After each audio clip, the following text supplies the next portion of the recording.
What up, Randy? Big Will. Good to see you, bro. Good, man. Good Chilling, chilling. Yeah, thanks for coming on the FYI Show on SiriusXM, rocking with us. Feels good, man. Feels like we're sitting in the future, bro. Even when I walked in the building, I'm like, even the bathroom feels like the future. I'm like, what is this place? Like, I had, how to figure out the buttons. the bathrooms in the projects where I'm from, they weren't that dope. Right. So I always wanted to have like, a spot that had dope bathrooms. So just why not have the bombest toilets? I get it, bro. I get it. Yeah. Oh, but where you from? I'm from Richland Farms, man, Compton. So people don't even realize. Wait, you from where? Richland Farms. Richland Farms. One word, Richland Farms. Richland Farms. There's farms in Compton. Yes. Griffith D. Compton, the founder of Compton, was a farmer. It's 1800s, like most, you know what I'm saying?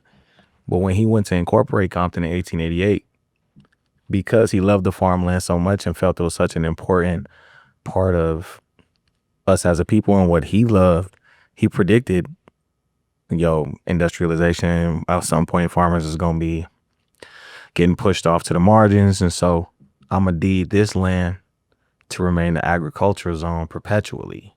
And where is that? Where is it actually located in Compton?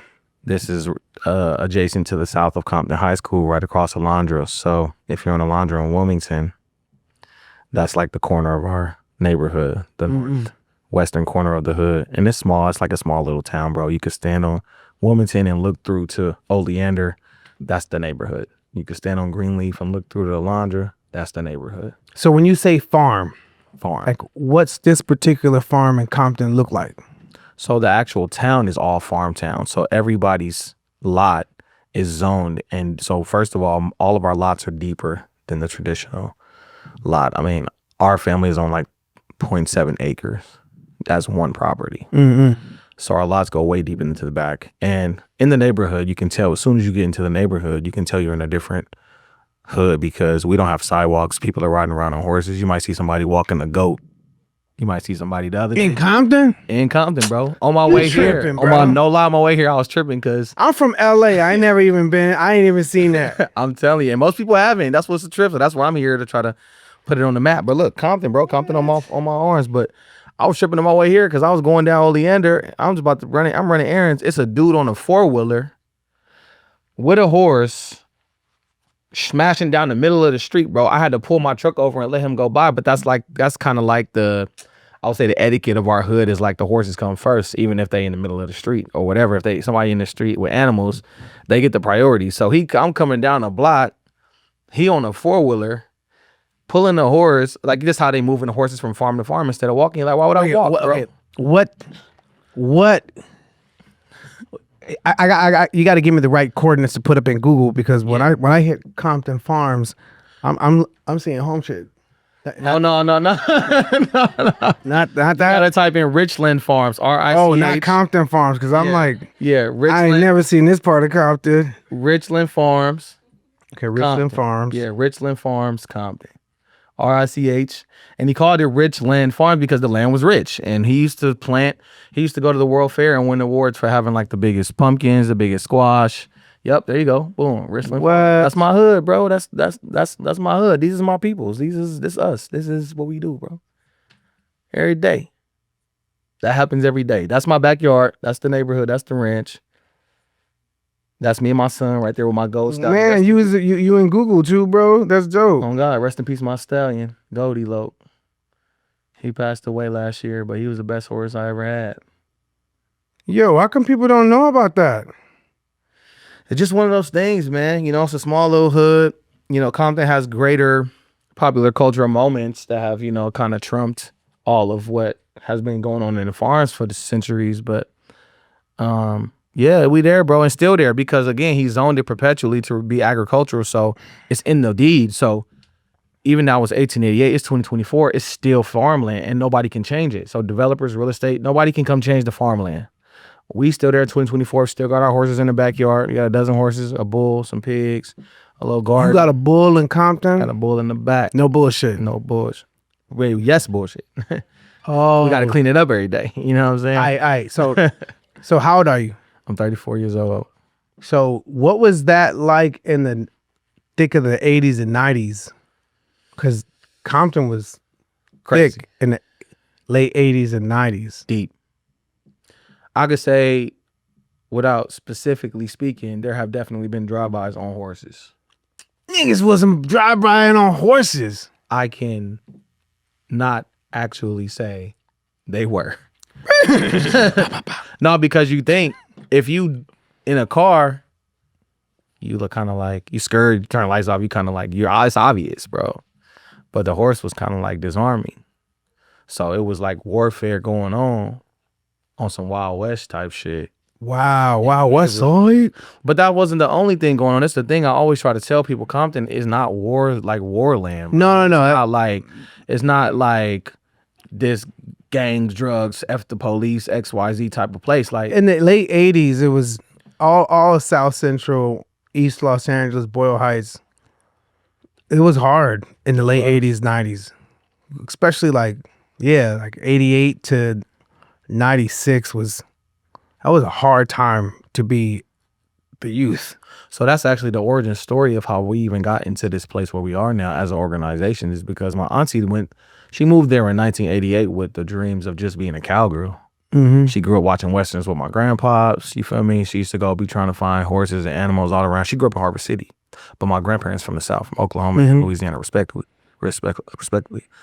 And so she moved there in 88 just with dreams of being a cowgirl because she found the town through some real estate type. Oh, shit, nice little, horsey town. Oh, man, it's the dream right here. Moved there, bam. Over the next few years, turned to a nightmare real quick. Cousins getting shot, homies getting robbed, XYZ. So she was faced with the decision like, damn, I need to leave this place. It's crazy over here. But my family, my grandma, always been very community oriented. Like, they always been the type to like, no, we gonna change, we gonna fix something. So the family decided that they wouldn't leave because that's what happens in the hood. That's why the hood stays the hood, because everybody that gets affluent, they leave. And when you pull out, only thing left behind is the underbelly, right? Mm-hmm. So then that's a self-perpetuating cycle, right? So my granny and them was like, nah, we're not gonna leave. We're gonna stay and fix it. That's how in the projects in Boyle Heights, because I'm from the east side, my grandma moved in the projects like top of the 50s when the projects were kind of brand new. Right. It's like post-war. Right. How old are you? I'm 49. Okay. Generation before me. Say again? Like one generation before me. Yeah, so I'm 49. My grandma moved in the 50s. My grandfather fought in the war. And if military families were able to move into the projects when it was like, it was a project. And then sometime like they weren't always bad. Yeah. They were, servicemen and women, folks that fought for the country, they had these homes that they could live in. And our projects, and even Jordan Downs and Nickerson Gardens, they were old army bunkers, like training facilities. And even the ones in Oakland or the Bay Area, they all look the same. The Pueblos kind of look like these little short, this village type of accommodations for living quarters. In the 50s, 60s, 70s, it was pretty cool for my grandma, what my grandma used to say. In the 80s, it got thick. And she was like, no, your grandfather fought hard in the war for us to live here. And they had their marital issues. And when things got thick, my uncle, he played baseball for the A's. He wanted to move my family out. My grandma was like, no, it's going to get better. Think about it. She's been there for 50s, 60s, 70s, straight from Mississippi and New Orleans. Like, she was part of that migration to California, Los Angeles. And by the time it got to fresh for 88, you suckers, like the 80s was like, damn. Top of the 90s was like, yo. When teenagers have PTSD because of their community and what's going on in the community, like, goes to show you just how thick it was. Drive-bys constantly, your next door neighbors, you start seeing like people that were pretty stable and then get hung up on like drugs, like crack was wild in the early 90s. Because that was after, you know, the epidemic was all through the 80s. So, you know, all the influx from all of that. And then it just spilled over. And that's the kids growing up on that in the 90s. And they were out fallout from that. And but I love my projects. You know, I got nothing but awesome memories, even though there was some hardships. Same. Yeah, same. You know, I'm there every Sunday.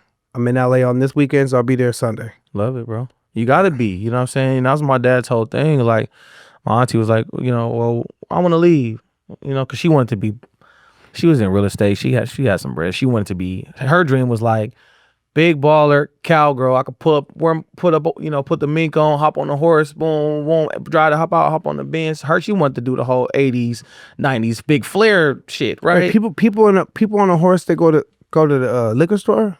They go everywhere. Yeah, you can go get some tacos. You can go to the homie house, pull up on your little shorty. What? Anything. You could ride through the neighborhood because Compton was zoned as that from the beginning, so it's not even no laws. Like we could live. I like how Burbank is. Yeah, but see, they got carved out. They got carved out sections on the side of the street, the trail that you can ride alongside. We don't have that. Y'all could just be. We in the street or on the sidewalk or wherever we want to be, which is kind of fly and also kind of crazy and dangerous. But that's the thrill of it. It's like, and what is there a place where you're like, nah, we can't go over here, so let's turn back around? What's the thing about the horses is the disarming factor of all factors. So it will be hoods that, you know how the gang geography be like, oh, we don't go over, like you just said, we don't go through there. If we want to go, like if I want to go to the CVS on the other side of that hood over there, I'm gonna go around the outside and get to the CVS when I could just go straight through the hood and get over there. But because of the geopolitics, we don't do that. But on the horse, I done did it. I do it. It don't matter because as soon as everybody see the horse, it's like, oh damn, that's a hard. I done seen some of the hardest fools. You get pulled over on a horse? Never get pulled over. The sheriffs got their own horses, so they show love. Like, but have you ever seen a sheriff horse pull over a nigga on a horse? No, I never seen. I heard about a case one time that a dude got a DUI in the hood on a horse. How can you do that? The horse is driving. But see, that's what I was finna say. He beat the case because they argued successfully that he was incapacitated and passed out on the horse, and the horse was riding and ended up Yeah, home. that's the OG autonomous driver, bro. That's the OG like exactly. You think Tesla's the first autonomous vehicle?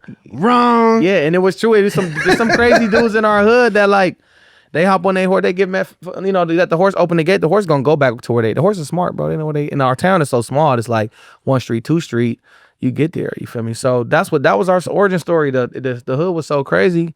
Family was like, nah, let's stay, not leave. And the horses was always a draw for the kids. Kids would be knocking on the door like, hey, Miss Maisha, can I ride the horse? So she just thought to herself like, damn, what if the horses could just attract these kids? And I tell them like, if you want to ride, you got to show me your report card. Your parents or your guardians got to say you straight. They got sound systems on the horse? School. Some of the homies do. My Mexican homie do. For sure got one. He a mariachi singer. He got the Bluetooth attached to his joint. And he get paid to pull up, sit there. He put his iPhone on the saddle horn, pull his mic, pull his shit, and he just be singing for hours. You know, the Mexicans, they be singing. Bro, I don't understand how they sing that hard for that long, bro. Yeah.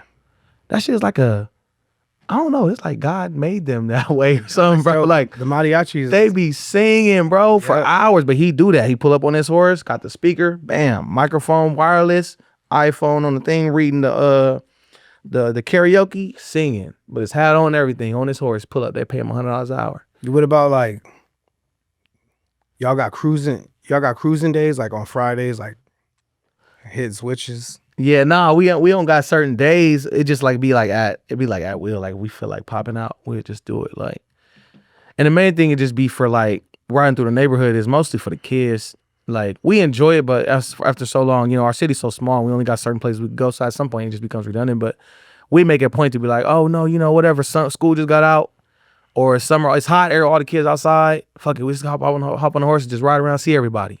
That's dope. And it'd be crazy, bro, because it'd be like the kids, like this, like some shit you see on a movie or something, like kids on the stoop, whatever, on their porch with their little shirts off, throwing the football in the yard or whatever, playing under the fire hydrant. Next thing you know, gang of niggas walking by on horses. And these ain't just like white cowboys that you see on like, these look like they uncles and cousins and big homies. Like we look like them. So it really trips them out. They run to the gate. Oh my God, horse. It's like, and that feeling, bro, is unmatched. You cannot, I can't even put into words what that feels like. Cause at that point we feeling like local superheroes at this point. We're like majestic being and creatures to them kids. And that's why we do it, bro. That's dope. I see you rocking that LAFC shirt. I definitely put it on. I'm trying to get in with them. I'm trying to tap in. Culture is crazy. Damn. Black and gold is automatic for me because black for the people and gold because we royalty. No, that's dope. You know what I mean? So it all goes together. When you rock with Complex too? I do. We done did a couple. We starting to really get tapped in with them heavy. We trying to get Complex Con cracking right now. Bring some whole situation over there. What you about to do over there? We're trying to do an install, like a reimagining of our ranch store, because our ranch is in the backyard of the house. So what we want to do is like build a house that is like a makeshift house and have some horses there and kind of have like the music playing and us kind of just post it up, propping out, selling merch, meet and greet, photo ops, XYZ. You could pet a horse. You feel me? That's dope. Type of vibe. We just doing a whole back and forth with the business side of it right now, trying to figure it out. And we done did a couple stories with them and this and that. No, that's dope. You gonna do a documentary? We're doing a feature. Wait, what? Yeah, I'm executive producer and research light right now. For what? Compton Cowboy. Cowboy. Oh shit, bro, you got Spurs? Yes, sir.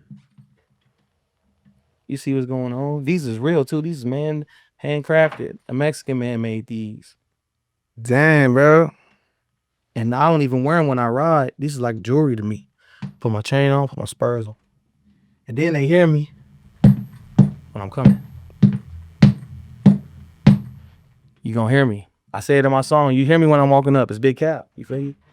In my Spurs when I'm walking up, you know it's me. You know what I'm saying? I got the sound check. She was telling me how you did the AMG. That was crazy. Yeah. You to put the sound, make the driving experience a sound experience. Yeah. So I'm making like the lifestyle experience of a cowboy a sonic experience as well. Yeah, but like it's in my tracks. So is it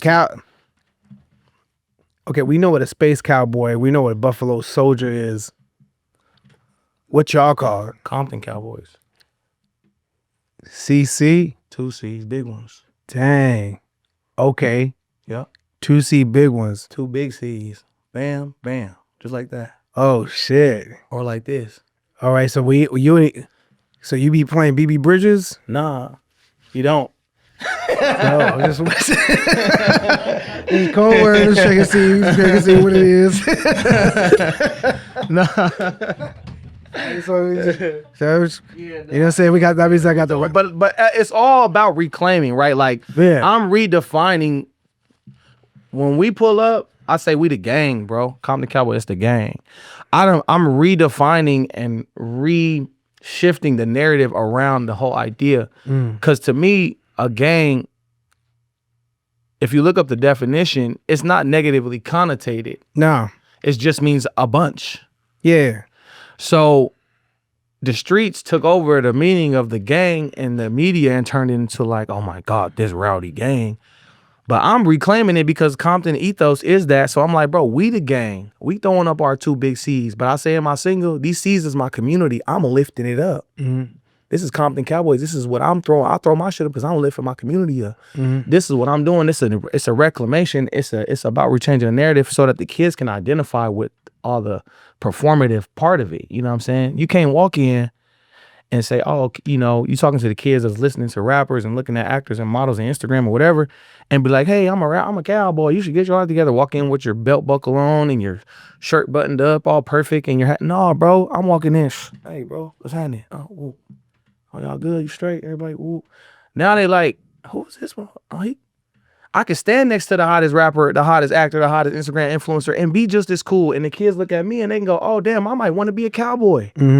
Before this, no, because the Cowboys had that sauce, so we not cool enough, so we get pushed off to the side. In LA, you have like, you know, us. Then you got like cholos. Yep. And you got paisas. Yep. And then you got like rancheros. Yep. And what's dope about like Yo Ho Get Up, it's LA, like to the fullest. Because LA has all these different type of influences and Latin culture, ranchero paisa culture. But the fact that you hit me to like a whole part of LA I didn't even know about, you know, the ranch, like that's like super inspirational and how you like rep it to the fullest. Thank you, bro. That's dope. And it's all about intention. Like, you got to do everything that you do. If you really want to make a difference, you got to have intention on what you're doing. You got to do what you do on purpose. So even when I go to get dressed, it's on purpose, bro. I put this on and I say, you know what? Will don't fuck with this. You know why he gonna fuck with it? Because the Mexicans identify with the soccer, and he grew up. He always talk about how he grew up around the Mexicans, and them was his peoples. Mm-hmm. And then I put it on and say, this represent the Richland Farm. Black and brown is Richland Farms. Black and brown, we black and Mexicans. That's all I know. My jewelry, this represent my rap life and that aesthetic. This represent my hood, my family. Black, and this thing right here, this cut across all cultures. Natives had them, white people had them, black people had them, Mexicans had them, whoever had them. This right here and horses is in everybody's background. Mm-hmm. So that represent that. I wear black because I'm proud of my blackness. You feel me? I wear my boots. These boots is crafted. This is Mexican craftsmanship on my feet. These pants I came from, this is a boutique designer. I don't even know where exactly they came from. A stylist pulled them for me. But this represent that side of it. The fashion side is important, bro. Mm-hmm. Like if kids see you, if you ain't look cool, if your host ain't, I done went down there to the juvenile detention center. I had the opposite. I went all white on their ass, and I was like, bro, With the hat too? I had the white hat, bro. I had the do-rag white. I had the chain. I had the Reebok Classic with the gun bottom. I had this crazy white, everything, right? And I knew the first thing you got to do when you walk in there, them kids in there, they hard, bro. Yeah. Them kids in there, if you look, as soon as you walk in there, if I would have walked in there looking like Woody on Toy Story, get him out of here, boy. Them kids would have got me out of there so quick. What are you doing? Bro, them kids would have got me out of there quick. But I said, you know what I'm going to do? I'm going to bust down the outfit, and I'm going to walk in there proud as fuck. That's crazy. So like, you Woody on Toy Story, and I'm Buzz Lightyear, nigga? But see, I'm way more fly than Woody, though. And you might be Buzz Lightyear for real, though. Black, you might be Black Lightyear, nigga. But yeah, and that shit worked. You know what the first thing they said? The first thing they said, they see my hat, they see me walking up. You hear the little chatter, ha, giddy up, cowboy ass nigga, look at this nigga. And then by the time I got to the front, I'm just standing there. I know how to work, bro. I'm from the streets, bro. I just stood there for a minute. I ain't say nothing. I just let them look at me. Couple seconds go by. One of the little homies in the corner was like, and it's a 14, he looked like 13, 14, gangster, tatted up, little nigga, like. He was in there for life, like on some murder shit, like. But I didn't know that until I got to talking to him. But I looked at him, I knew he was hard. You know what the first thing he said? Hey, homie, I like them shoes. And I said, see, in my head, see? Soon as he said that, all the rest of them kids, now they hearing me. They like, oh, now they looking at me. Now I can talk to them because I got them.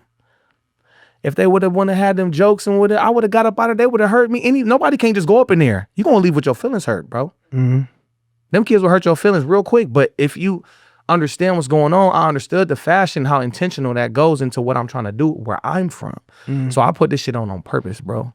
And everything that Compton Cowboys do, we Cowboys from in our heart, but on the outside of the aesthetic of it, we bringing the sauce to it. We got the music, the fashion, the lifestyle. Our trucks and trailers got signs and sound systems in them, and everything is current. What type of beats you fuck with? In terms of what, like musical? Yeah, like when you get into the studio, is it you blending, you fusing things, or you know, is it specific to like how open are you? How open are you? Like when you get to the studio, if everything's intentional fashion wise, is the same type of intentional sonic frequencies apply? Absolutely intentional. I call it street country. So I start everything with that in mind.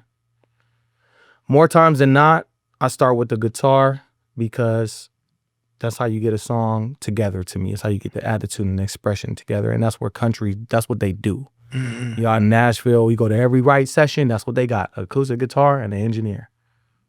And there's some writers in the room. Drums ain't even in the picture too. Rap in the hip hop world, they starting with drums more times than not. But I'm intentionally usually starting with the guitar, some sort of guitar, whatever. But then when the drums come into play, I want my drums coming out the streets. I don't want no drums from Nashville. I want my guitar and my steel pedal guitar, my acoustic, some of that other banjo, fiddle, all that stuff coming from over there. When we working over there, that's how we working. When they go to come get my drum, I'm calling my niggas from the streets. Hey, bro, I need some drums on this. And they putting the heavy drums, and my drums coming from the streets, my instrumentation is coming, and then we start playing along the spectrum. But it always got to represent to me both, right? That's dope. Every time, bro. If it don't feel like, and then that spectrum is wide, right? So you can have something that sounds really country and has a little street in it, or something that sounds really street and has a little country, but it gotta always have both. It can never be neither. Yeah. That's dope. And do you be digging in the crates as far as like bluegrass or like old classical country approach? For the most part, we start original and I just go with original ideas. I try to stay away. I'm not even intentional about staying away from anything that's out, but because I feel like my vantage point and my perspective is so important to be original, I kind of always want to go in original. If some of my hip hop producers my rap producers might send me stuff with stuff in it that I ain't mad at. Like actually my single right now is a flip on Regulate, Warren G. We actually, the Michael McDonald, we played those pads, and then my boy put the banjo, and then we did the drums, and then we kept building it up to make it sound really close to home on both of those, but it still got a little bit of, it got some country, it got some banjo in it, and it got some steel pedal in it. So it kind of got this, but it's very much, so it depends on what's going on, but for the most part, I like to go from scratch with something original, and I never go in without an intention in my heart with a certain emotion to get off. Like I don't sit around and just try to write songs. You do country fairs?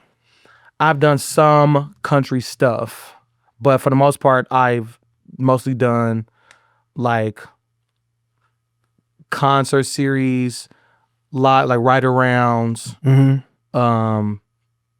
block parties, and clubs and venues like that. The country fairs are tough because understanding how to read your room and read your audience is important. And, I really kind of like to go where I feel welcome or where I know at least once the music starts playing that it will be received.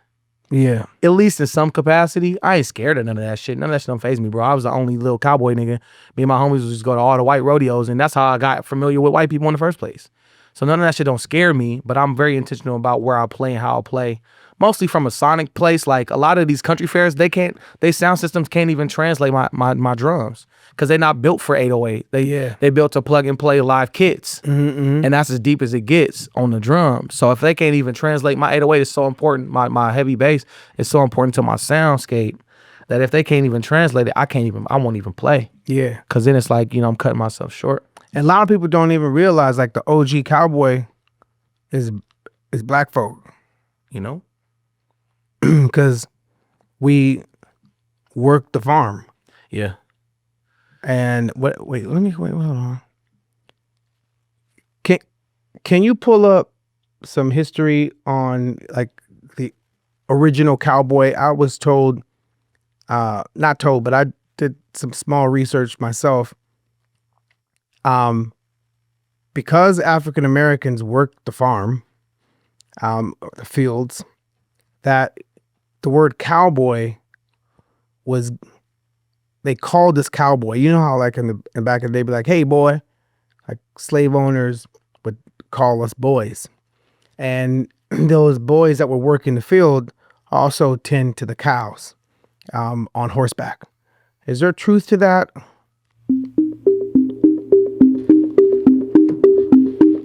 You're absolutely right, Will. The term cowboy does have historical roots that trace back to African American workers on the farms and ranches.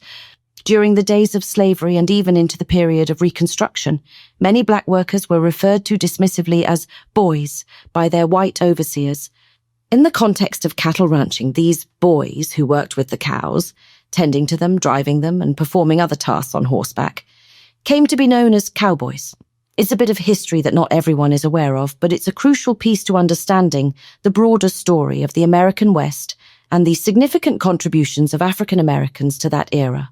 The legacy of these early Black Cowboys is a rich one, filled with tales of resilience, skill, and pioneering spirit. Folks like Bill Pickett, Nat Love, and Beau Zicard broke numerous barriers and left an indelible mark on cowboy culture, helping to shape what we think of today as the cowboy ethos. It's wild how history has these layers, and the stories of the Black Cowboys show just how deep the roots of their contributions go. This is the kind of history that needs to be shouted from the rooftops. I'm sitting here with Mr. Savvy, and I like saying Mr. Savvy because, you know, what he's doing, it demands, like, you know, appreciation for the efforts of bringing old and new. And he's sitting here looking like Egyptian royalty on the ranch. If you could only see him, he got like a black and gold shirt on with LAFC, the football club, but then like a gold watch, gold ring, gold chain, black boots with gold spurs on the back. And if our ancestors could see Mr. Savvy now, like, you know, bringing like awareness to the Compton Cowboys. Most people didn't even know. Even Angelinos like myself didn't know that there's a community in Compton. But yeah, I was just thinking like, yo, wait a second, Cowboys, the OG Cowboy were African Americans. You know, and here is like the future of that. You know, Mr. Savvy, yo, it's dope. I really love the movement and just how thorough and authentic, you know, and his truth speaking and spewing is amazing. Absolutely, Will. Randy Savvy, you're truly embodying the spirit of the original Cowboys. Your look today, that blend of LAFC black and gold detailing and those amazing gold spurs, if our ancestors could witness this, they'd be bursting with pride. You're doing something monumental by bringing attention to the rich, often overlooked history of African American cowboys, while also pushing the culture forward with your innovative street country sound. It's like witnessing history in the making. You're bridging the old and the new in such a profound way. Randy, your efforts with the Compton Cowboys aren't just about horseback riding and music. They're about preserving and honoring the legacy of our forebears who worked those ranches and fields. It's incredible to see you keeping that legacy alive, bringing it to the forefront, and inspiring a whole new generation. And this movement is not just cool, it's a revolution. Bridging the gap between tradition and modernity so seamlessly, and looking royally fresh while doing it. Much respect, Randy. You're not just representing Compton, you're representing a legacy. Hey, you know what's crazy too? Like there's some people that might look at Randy, especially like folks that aren't soaked in history and the past, and the origins of cowboy, and especially in America. But black and brown folks, we're the folks that work the fields. Still to this day, like I'm born in an all Mexican neighborhood. And if you drive down the 101, you still see brown folks in the field. When you go to produce and you any supermarket, we wouldn't have what we have if it wasn't for Latinos. And low key and high key, those jobs are not low paying jobs. Those are awesome paying jobs. It's just that nobody wants to do that work. So black and brown, we have a lot in common. And why do you think, you know, Midwest cowboys don't respect black cowboys when in actuality, the original cowboy is a black cowboy? Absolutely, Will. You're speaking truth to power here. It's wild how history gets so tangled up and forgotten. The reality is that black and brown folks have been the backbone of agricultural work for generations, unrecognised and undervalued, despite their immense contributions. Driving down the 101 and seeing folks in the fields, it's a constant reminder of the hard work and sacrifices people make. The produce we see in supermarkets, the foods we enjoy daily, they wouldn't be possible without the labour of Latino communities, And you're right, these are not low-paying jobs because of the skill and effort required. It's just that not everyone wants to do that kind of work. Randy, your story is a testament to the resilience and enduring spirit of Black Cowboys. The lack of respect from some Midwest cowboys and others may stem from a lack of awareness or an unwillingness to acknowledge the true origins of cowboy culture in America. But in actuality, the roots of cowboy traditions are deeply intertwined with the labor and expertise of Black cowboys. By bringing this history to the forefront and creating space for these stories through your work with the Compton Cowboys, Randy, you're challenging the narratives and pushing for a more inclusive understanding of what it means to be a cowboy. Honestly, your movement is about more than just horses and music. It's about reclaiming and celebrating our shared history. It's about recognizing the contributions of Black and brown communities in shaping the American experience. And that's powerful. Well, you're bringing light to a crucial discussion, Randy. Keep riding strong. Spreading this message and breaking down those barriers. Your work is shaking up the old misconceptions and showing the world the real deal. Nice, bro. And yeah, super spot on, bro. And it's just really like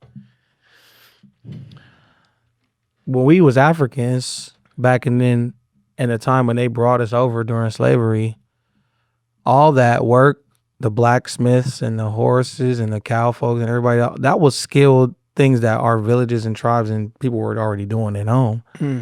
And that work was hard work. And that was never work that they was going to do. It was very intentional for them to bring us here and have us do that work. They didn't have to teach. People think that they had to teach slaves how to deal with the horse. No, we knew that. We taught them.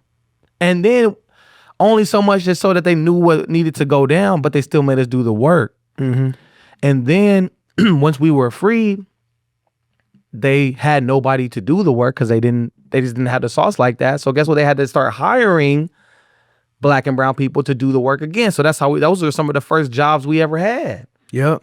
And then they saw how cool, imagine Black Cowboy rolling up, free man, rolling up, hop off his horse, boom, boom. Oh yeah, you got to pay me doing all this, roping cows, tying shit up, branding. How cool it was. Guess what they did? Somebody call Universal Pictures. This is cool. Just film this. Yeah. Even the movie Or whoever, not Universal Pictures, but the Lone Hollywood, Ranger. right? Yeah. So Hollywood glamorized culturally appropriated cowboyism, glamorized it as a white man, and then ran off with it. And then the respect is not there, to your question, is because it's a resentment that we still have found a way to take it and claim it and make it cooler. Not only that. Hey, so Hollywood has played a major role in redefining truths. For example, there was a movie, not even a movie, there's a movie now, but before the movie, there was a TV show called The Lone Ranger. And the Lone Ranger had a rolling part, a person that he rolled with named Tonto. And that TV show was so racist that Tonto in Spanish is tonto. And it means stupid. Because they viewed the Native American as stupid for rolling with the Lone Ranger, who was a black sheriff. But in the TV show, they erased the black sheriff's legacy, and then they called him tonto, which is stupid, but Disney calls it Tonto. So can you break that down? Who is the original Lone Ranger, and what is Tonto's real name? You bring up a really powerful point here, Will. Hollywood has indeed played a major role in shaping and often distorting historical truths. The story of the Lone Ranger is a perfect example of this. The original Lone Ranger is believed to be inspired by Bass Reeves, a legendary African-American lawman. Bass Reeves was born into slavery but escaped to become one of the first black deputy U.S. Marshals west of the Mississippi River. During his career, he arrested over 3,000 felons and was known for his formidable skills, integrity, and dedication to justice. Despite the incredible legacy of Bass Reeves, Hollywood's portrayal in the Lone Ranger television series completely whitewashed his story. As for Tonto, there's a lot to unpack. In the TV show, Tonto was portrayed as the Lone Ranger's Native American sidekick, often depicted in a stereotypical and demeaning manner.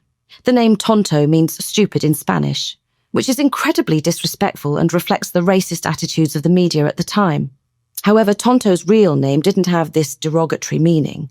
In some adaptations, Tonto's real name is revealed to be a respectful Native American name, but that part of the story got lost in the stereotyped portrayal. In the context of the original Lone Ranger, Tonto would have represented a character of dignity and strength, much like Bass Reeves did. The two would have been partners in maintaining law and order, showing mutual respect and bravery. Yeah, bro. So your whole like, when I walked into the building, I'm like, yo, dude, swaggy, dripping, styling, and it represents LA to the fullest. My dad's hero is Bass Reeves, bro. And his whole thing, he was a big fan of Lone Ranger, but his whole gripe was, man, this is Bass Reeves' story. These white folk, but he used to watch it real faithfully, but he couldn't stand the fact that it was not a black man doing it. And so now that they just actually launched, the people that did Yellowstone did this spinoff, the Bass Reeves version, and that was one of my dad's. I've never seen very rarely have seen my dad proud of anything in that way outside of me and my brother, his kids, and what he's done with his family. But like him watching that Bass Reeves show and like really tearing up, bro, like this is what he'd been wanting to see for 60 years, bro. You know what I'm saying? Like a black man on a horse as a hero. And then he sees what we doing as with the Compton Cowboys movement. My dad is probably the proudest man on earth right now. That's dope, bro. Hey, where your dad originally from? Harbor City projects over there. Grew up messed up like the rest of them. His dad was a war veteran, all messed up, never there. And my granny was working multiple jobs, cooking and stuff. And he pulled himself up, bro. Ended up, my dad got a Harvard MBA, bro. That's dope, bro. I'm about to get mine in October. Oh, congratulations, man. Yeah, I graduated. So when he got his, it was only like a handful of black men that did it, maybe 5 at the time, right? This is like 1982 or something. And they all moved to the more affluent, Bel Airs and Brentwoods of the world, whatever. And my daddy moved to Compton. And at the time, his people was all looking at him, talking to him crazy, like, bro, we just graduated from Harvard. He actually went to go do some coursework at MIT after that too. And wait, what? Your dad's in the tech? But then he quickly realized that he wasn't that guy. It's all good. He was like, MIT, nah. Like he did a couple little coursework and he was like, I'm not that guy. So, but yeah, he moved to Compton with intention, bro. Like he came from the hood and he sees the reason why the hood was the hood because he never saw no black, real affluent men there, staying there, making a difference. So he said he would be the guy.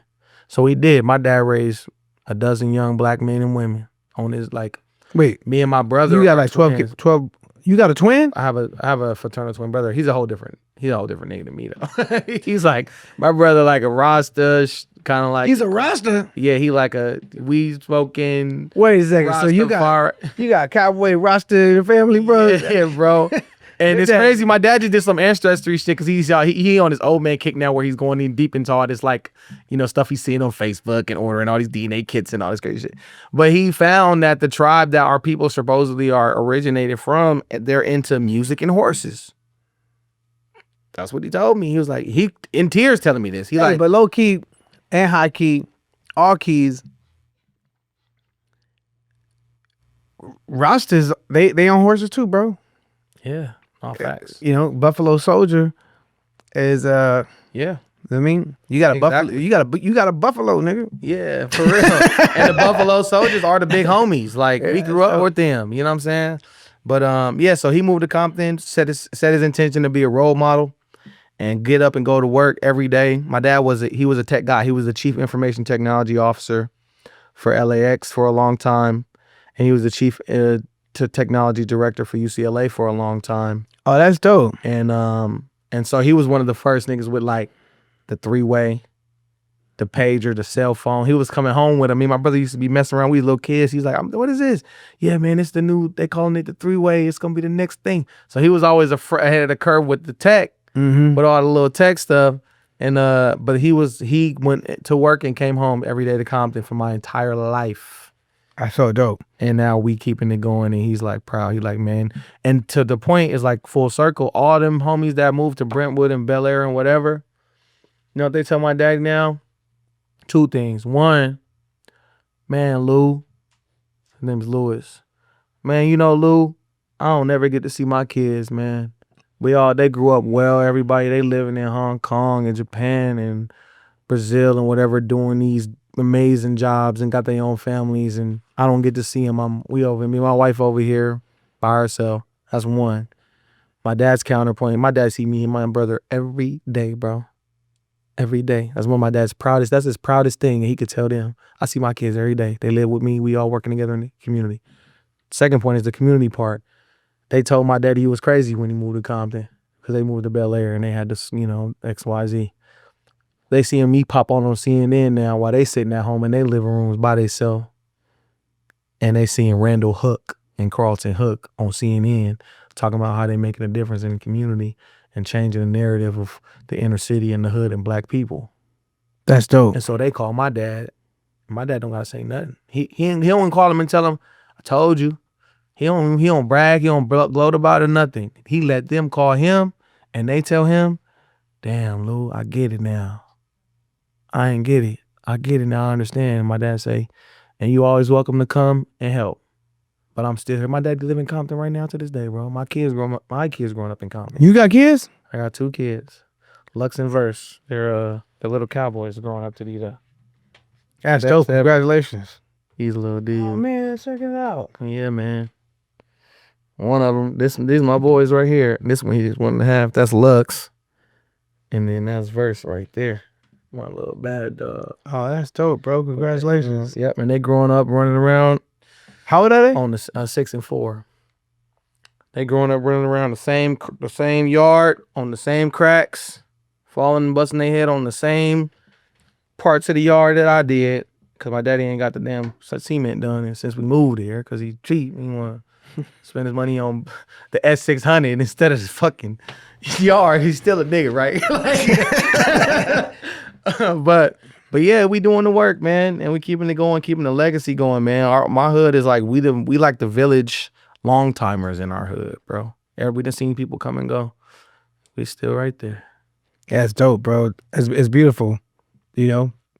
So some cats don't get to rock with their pops. Like, Listen, bro. I never met a superhero, bro. My mom's my dad, but that could mean a lot in 2024. Yeah. My mom's my dad, meaning I didn't have a dad, and my mom did both roles. Right. But just clarify, like my mom's my pops. Yeah. Every Father's Day, I'm like, yo, happy Mother's Day, happy Father's Day, Mom. But that means something different now. Yeah. That means something different today. Yeah. Yeah. And it'd be like that. And to that point, that's why my daddy wanted to stay there and be there, because he understood that reality. Yeah. My homies didn't have no pops. They pops, like you saying, 80s, 90s Compton. All the homies' pops was dead in jail or in the streets. We're gone. Like, or just they just went absent.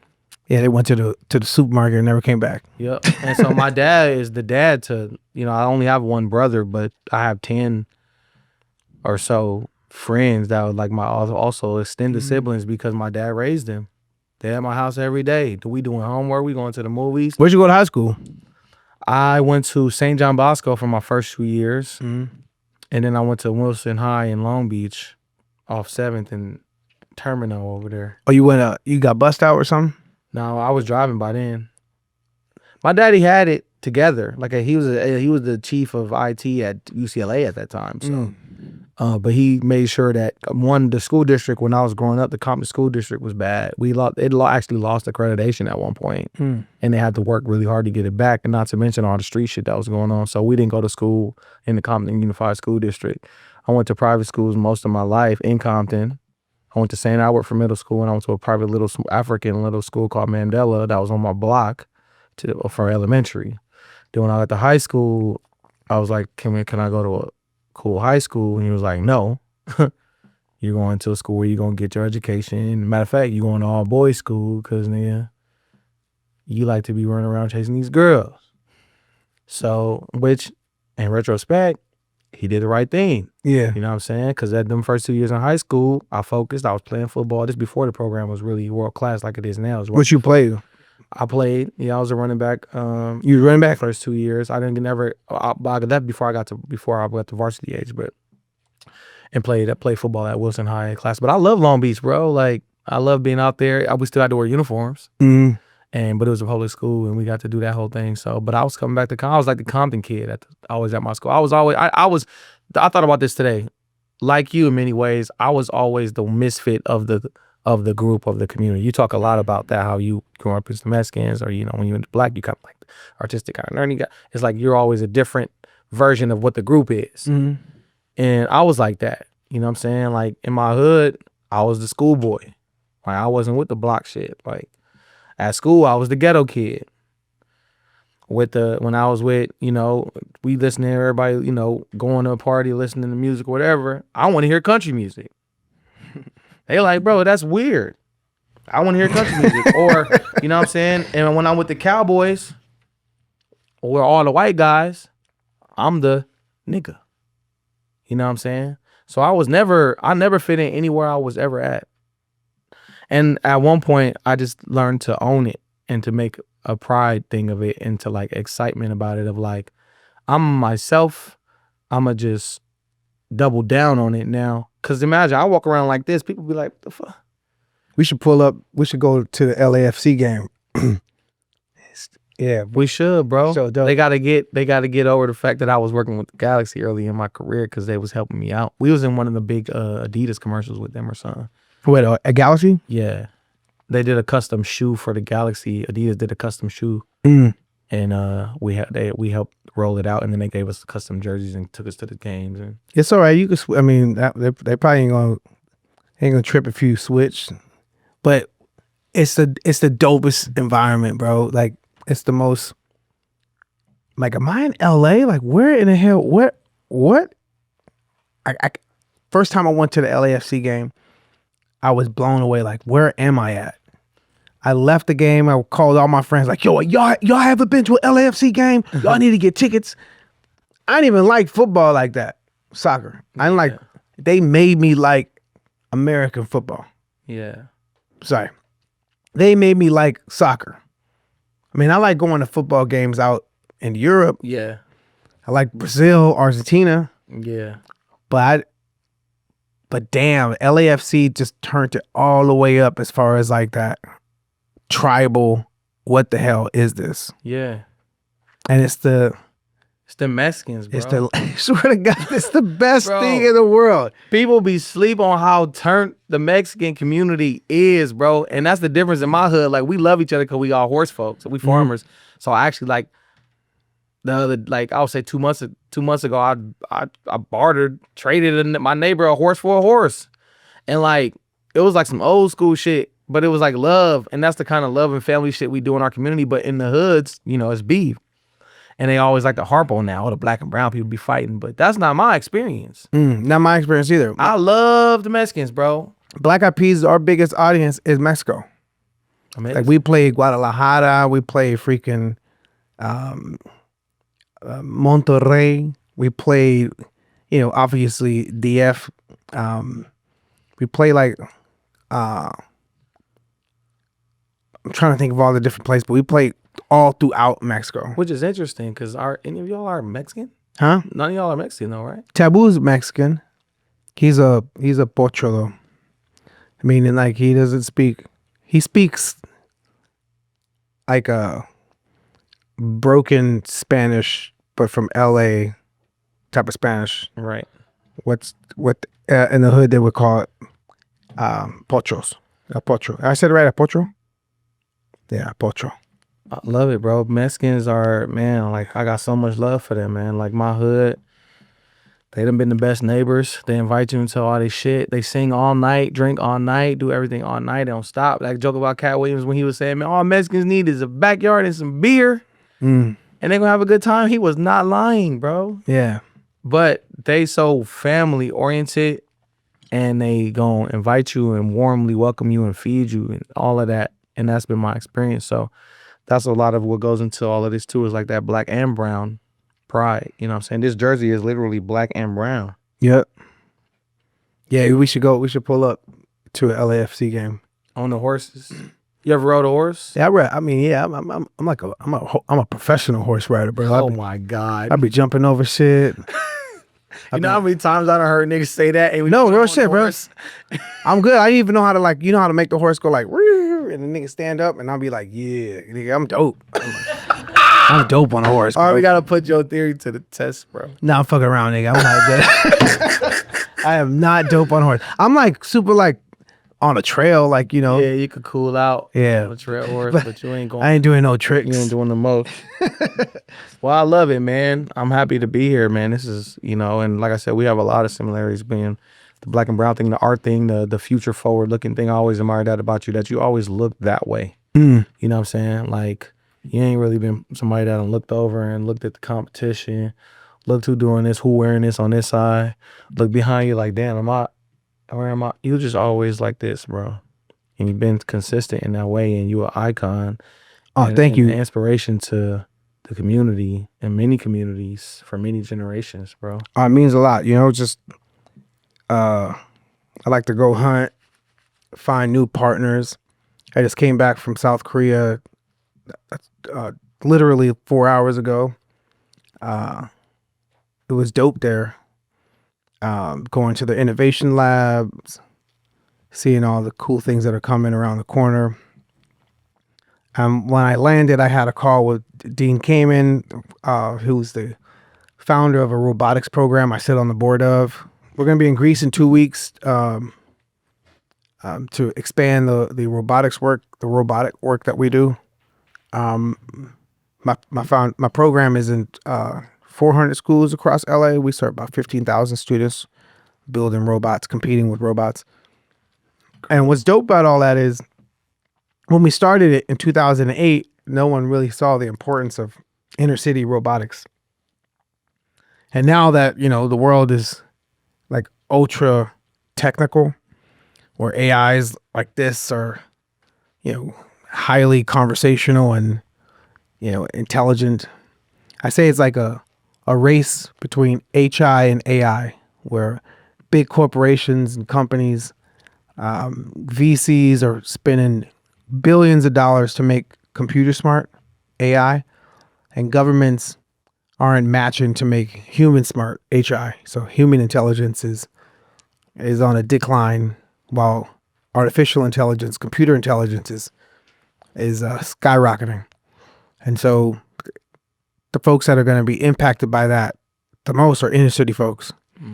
And so that hunting and trying to find new ways, new skill sets, new tools to bring to the community. I have a robotics program in the projects, like where we used to play. Now that we turn that into like a robotics center.